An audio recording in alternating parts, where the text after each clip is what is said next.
Yes, we've been seeing stronger and stronger rhetoric coming from Beijing and the central authorities here in mainland China about these protests in Hong Kong.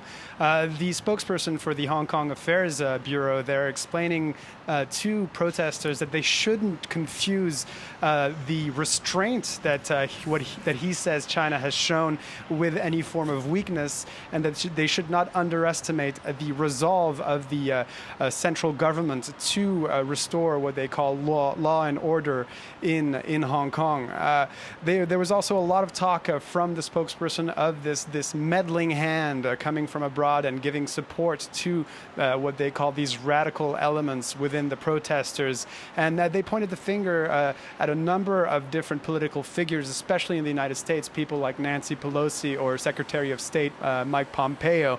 One particular journalist asked the question of the possibility of an intervention by the People's Liberation Army in Hong Kong, and the spokesperson, Guang Yang, kind of evaded the question a little bit and answered in three different ways. He explained that the People's Liberation Army will protect every inch of China's sacred territory, explained that the People's Liberation answers to the Communist Party of China and adheres strictly to law. And he finally reiterated his support in his faith in the capacity of the Hong Kong government to restore stability on its own. Charles, what are protesters making of Beijing's briefing and that issue of military intervention? Well, protesters are likely not to be intimidated by this latest rhetoric from Beijing. They've been in the streets for 2 months, and their reaction to these forceful responses by Beijing authorities has been that it strengthens their resolve and their determination to keep making their demands, and demands that are much larger than what they initially were, which were just about the anti-extradition bill.